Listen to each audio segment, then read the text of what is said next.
بسم اللہ الرحمن الرحیم، السلام علیکم۔ آپ دیکھ رہے ہیں الف نیوز اور میں ہوں آپ کے ساتھ ماجد علی۔ شامل کرتے ہیں پاکستان اور دنیا بھر سے بریکنگ نیوز ہیڈ لائنز۔ 15 ماہ اسرائیل سے جنگ کے بعد حماس نے پھر سے غزہ کا کنٹرول سنبھال لیا۔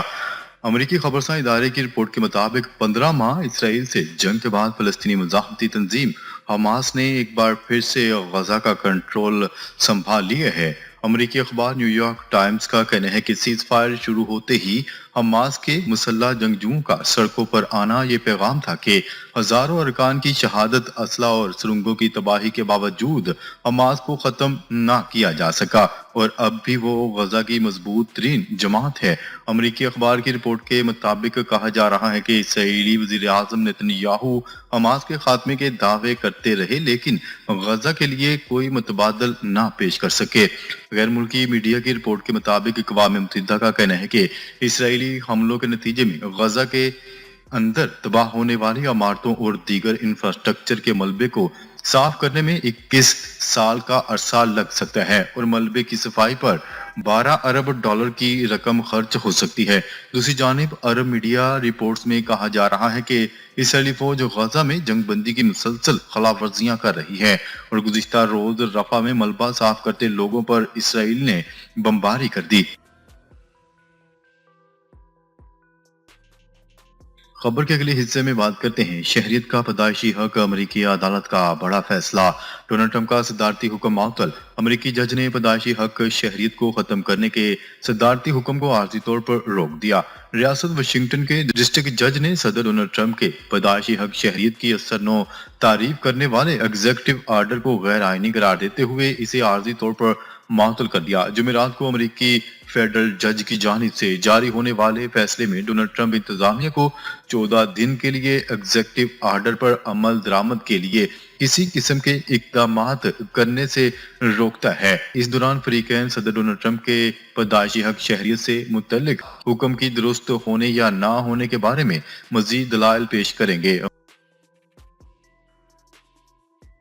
خبر کے اگلے حصے میں بات کرتے ہیں امریکہ کے صدر کے طور پر اپنی پہلی بین الاقوامی نمائش میں ڈونلڈ ٹرمپ نے ڈیوس اکنامک فورم میں ایک دور دراز تقریر میں اپنی شرکت کے دوران اس بات کی تصدیق کی کہ انہوں نے 4 دنوں میں وہ کام کر دکھایا جو بائیڈن کی انتظامیہ 4 سالوں میں حاصل کرنے میں ناکام رہی تھی۔ غیر ملکی خبرساں ادارے کی رپورٹ کے مطابق انہوں نے وضاحت کی کہ جو فیصلے انہوں نے 3 دن کے اندر جاری کیے ہیں ان کا ملک کی معیشت پر بہت مثبت اثر پڑے گا۔ غزہ معاہدے کے حوالے سے ڈونلڈ ٹرمپ نے کہا کہ اگر میری انتظامیہ نہ ہوتی تو اس ہفتے غزہ میں جنگ بندی کا معاہدہ طے نہ پاتا۔ انہوں نے یہ بھی اعلان کیا کہ وہ امریکی معیشت کو سہارا دینے کے لیے شرح سود میں فوری کمی کی درخواست کریں گے۔ انہوں نے کہا کہ میرا پیغام کاروباری برادری کے لیے ہے، اپنی مصنوعات امریکہ میں بنائیں۔ انہوں نے یہ بھی عہد کیا کہ کانگریس ملک کی تاریخ میں سب سے بڑی ٹیکس کٹوتیوں کو منظور کرے گی۔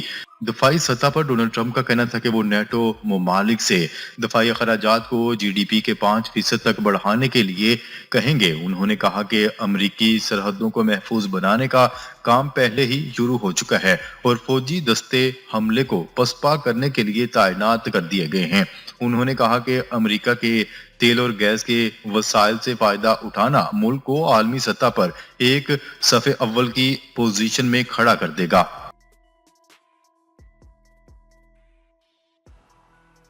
خبر کے اگلے حصے میں بات کرتے ہیں رفح میں ملبہ صاف کرتے فلسطینیوں پر ہیلی کاپٹرز اور ٹینکوں سے حملہ۔ مقبوضہ مغربی کنارے میں اسرائیلی فوج نے جنین شہر میں فوجی آپریشن شروع کر دیا۔ رفح میں ملبہ صاف کرتے لوگوں پر اسرائیلی کوارڈ کاپٹر کی فائرنگ سے ایک فلسطینی شہید اور متعدد افراد زخمی ہو گئے جبکہ ٹینک کا حملے میں 2 فلسطینی شہید ہو گئے۔ غزہ میں تباہ حال ملبے سے مزید 120 نعشیں برآمد ہوئی ہیں۔ ادھر اقوام متحدہ نے کہا ہے کہ غزہ جنگ کے بعد ہونے والی تباہی سے جو ملبہ پھیلا ہوا ہے اسے سمیٹنے میں 21 سال لگ سکتے ہیں۔ میڈیا رپورٹس کے مطابق اسرائیلی فوج کی جانب سے جنین شہر میں فوجی آپریشن کے دوران جنگی ہیلی کاپٹرز اور ٹینکوں کا استعمال کیا گیا۔ فلسطینی اپنے گھر بار چھوڑنے پر مجبور ہو گئے۔ ادھر اسرائیلی بمباری سے تباہ شدہ عمارتوں سے فلسطینی شہداء کی لاشوں کے ملنے کا سلسلہ بھی جاری ہے۔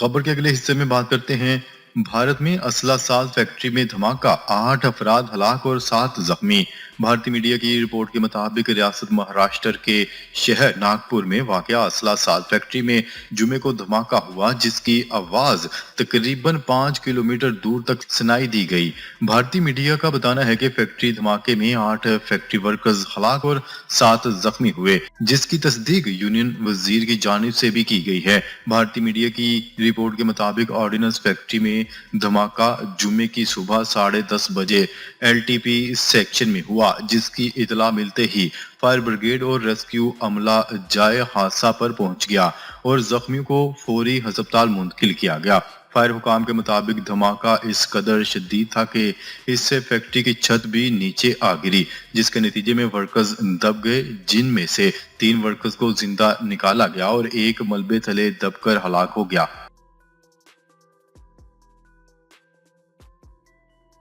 خبر کے اگلے حصے میں بات کرتے ہیں اسٹار لنک کی پاکستان میں 2 سے 3 گراؤنڈ اسٹیشن بنانے کی خواہش اسٹار لنک نے پاکستان میں 2 سے 3 گراؤنڈ اسٹیشن بنانے کی خواہش کا اظہار کر دیا پی ٹی اے کی دستاویزات کے مطابق کمپنی ایل ای او سیٹلائٹ کے ذریعے پاکستانی صارفین کو براہ راست انٹرنیٹ فراہم کرنا چاہتی ہے ایلون مسک کی کمپنی نے ایس ای سی پی میں بطور پرائیویٹ لمیٹڈ کمپنی رجسٹریشن کروائی ہے تمام ریگولیٹری تقاضے پورے ہونے کے بعد P T A star link کو انٹرنیٹ سروس کا لائسنس جاری کرے گا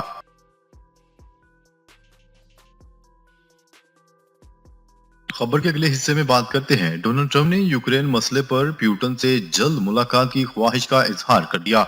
ڈیوس فورم میں آن لائن خطاب کرتے ہوئے امریکی صدر ڈونلڈ ٹرمپ کا کہنا تھا کہ یوکرین جنگ ختم کرانے کے لیے بہت جلد روسی صدر ولادیمیر پیوٹن سے ملنا چاہوں گا انہوں نے کہا کہ چین اور امریکہ کے تعلقات بہت اچھے دیکھتا ہوں امریکہ کو کینیڈا کے تیل گیس اور دیگر مصنوعات کی ضرورت نہیں ہے اس لیے کینیڈا جب چاہے امریکی ریاست بھی بن سکتا ہے ڈونلڈ ٹرمپ کا کہنا تھا کہ سعودی عرب اور اوپیک ممالک سے عالمی منڈی میں تیل کی قیمتوں میں کمی کا مطالبہ کریں گے امریکی صدر نے مزید کہا کہ سعودی ولی عہد سے امریکہ میں سرمایہ کاری پیکج $1 ٹریلین تک بڑھانے کا کہوں گا